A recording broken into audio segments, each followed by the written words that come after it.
arbiddi gal anwiriol sydd ni fydd neb an eindrech i falchadi ni drochi rhaid o flaen ranwn mewn agwi bod ein ddigodwn ni.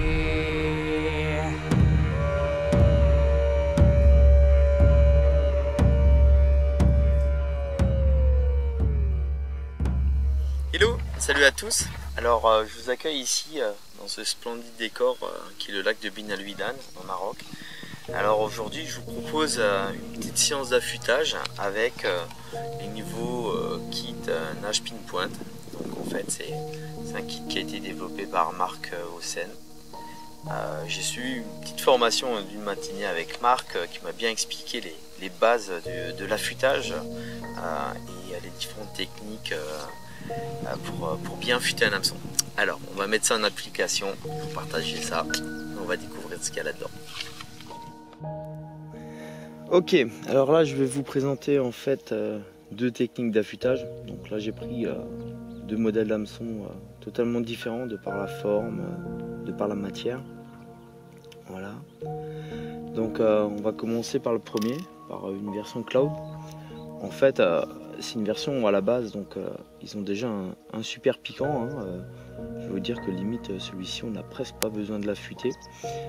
Par contre c'est vrai que de mon côté j'aime bien toujours avoir un hameçon affûté derrière. Ça me donne confiance, beaucoup plus confiance encore, et je suis sûr de la piqûre. Donc voilà comment ça se passe. Donc tout simplement vous avez un système pour bien maintenir l'hameçon que Marc en fait a développé avec les années pour pinpoint et là maintenant pour nage. Donc voilà, on a côté intéressant, on a une petite flèche, comme ça on sait au niveau de la flèche, fermeture, ouverture, c'est toujours le même côté en fait qui s'ouvre et qui se ferme. Cette partie là reste fixe. Voilà, on cale l'hameçon le plus embuté en fait contre l'axe central, on le maintient et on ferme. Voilà, avec la partie haut. Donc l'hameçon doit être toujours bien présenté, le plus parallèle possible en fait au plan de travail. Voilà, on vérifie que c'est bien fermé. Voilà, donc là on a déjà un hameçon qui est bien maintenu. Alors, on a plusieurs outils pour bien réussir à affûter cet hameçon. Donc on a une lime avec deux faces.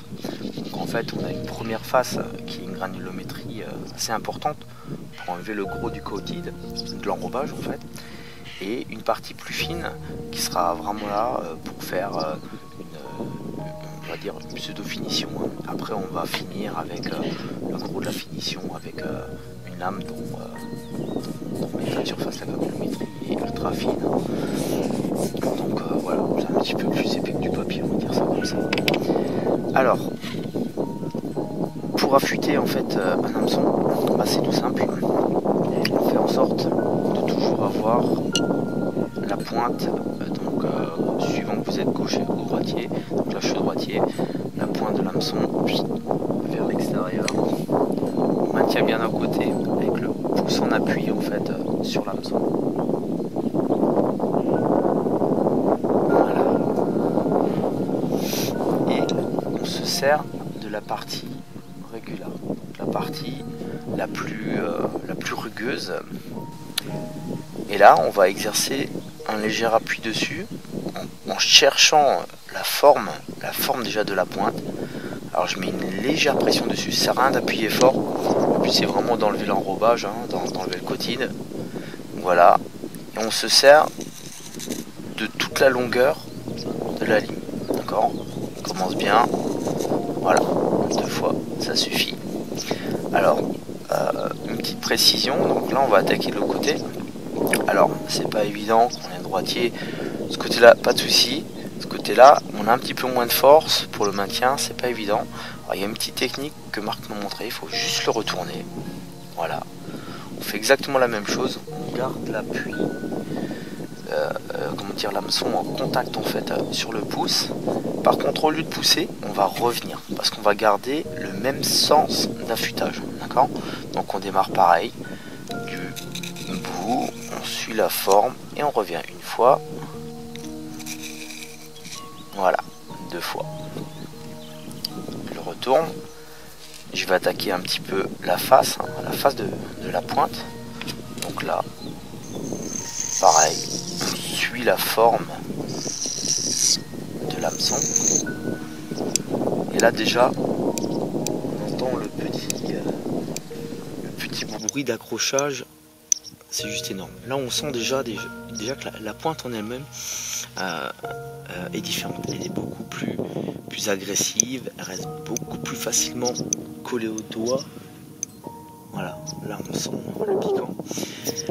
Alors, deuxième étape. Donc là, on a enlevé déjà tout l'enrobage. On retourne, d'accord, on était sur Regular, on va sur Fine et on répète exactement en fait la même opération. Donc l'hameçon en contact avec le pouce, on suit bien la pointe sur toute la longueur, une fois, 2 fois, ça suffit. On retourne, voilà, une fois, 2 fois et la partie haute, une fois, 2 fois. Donc là, déjà à l'œil, c'est juste énorme. Alors, on a la possibilité d'utiliser également une petite loupe qui est très adaptée avec une petite loupe qui atteint après, que ce soit en plein jour ou le soir. Et là, on rapproche en fait la loupe et on rentre en contact avec l'œil. Et c'est l'œil qui va définir la distance en fait où vraiment vous avez la meilleure mise au point. Ok. Donc là, si ça paraît bon, on peut passer à l'étape suivante. Donc faut pas oublier d'éteindre la petite lumière, le petit éclairage. Donc l'étape suivante, on a passé donc la partie régulière, la partie fine. Là on va passer en fait sur vraiment une lime de précision. Donc là on est là pour faire l'ultra finition. Alors moi j'ai pour habitude de mouiller un petit peu cette lime. Alors si vous voulez faire le crado, faites comme moi avec un peu de salive. Et sinon prenez de l'eau qui est à proximité. Alors on est exactement en fait dans le même contexte. On prend appui, voilà, on suit la forme de l'hameçon une fois, 2 fois, on retourne, une fois. Alors là c'est vraiment des pressions qui sont très légères, tout simplement on est là pour faire de l'ultra finition, on n'est plus là pour enlever de la matière. Voilà. Alors là, je vous laisse imaginer avec un gros plan la finition de cette piqûre.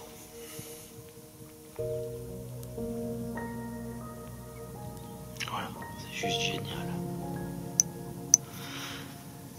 Voilà, donc là en fait on a affûté un cloud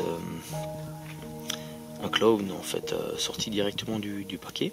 On a respecté la forme de l'hameçon en fait en lui-même, la partie cylindrique de l'hameçon. Et donc là je vais vous montrer une autre technique pour pouvoir affûter un hameçon, lui modifier en fait sa forme, le rendre très agressif. Et là les opérations sont un petit peu plus importantes. Voilà. Alors là moi je vous conseille en fait des hameçons comme ça, à partir du moment où vous décidez de les affûter. Là on le fait au bord de l'eau. Par contre faites-le chez vous à la maison quand vous avez un petit peu de temps, préparez quelques hameçons à l'avance. C'est toujours beaucoup plus sympa, c'est beaucoup moins stressant en fait. Voilà.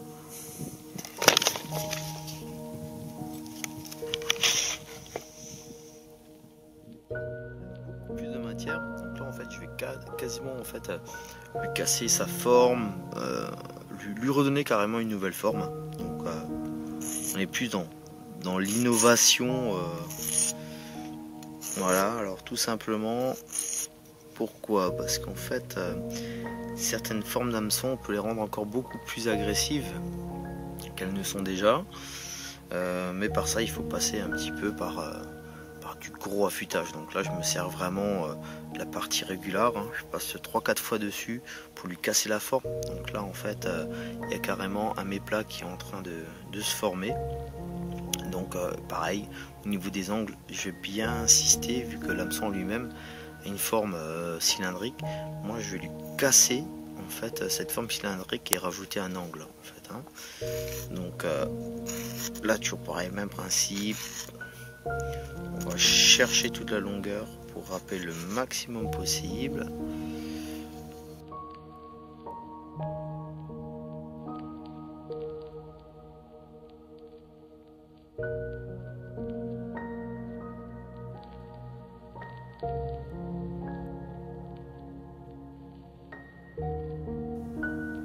On voit juste le travail au niveau de l'affûtage sur la pointe. C'est juste magnifique. Alors pour masquer le brillant, vous avez la possibilité de mettre du marqueur dessus. Là je vends également des marqueurs de couleur noire, vert et marron.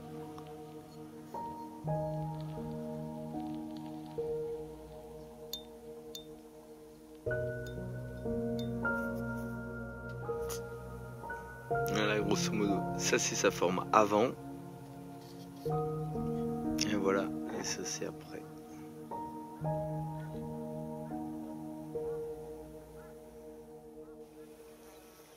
Là en comparaison, on voit bien les deux hameçons totalement différents en termes d'agressivité. Donc en haut on a la version originale et en bas la version affûtée.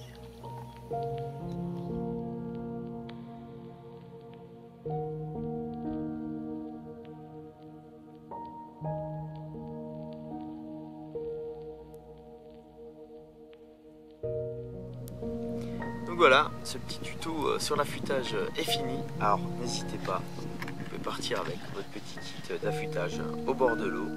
Et dites-vous bien que qui s'y frotte, s'y pique. Allez, au revoir, à bientôt.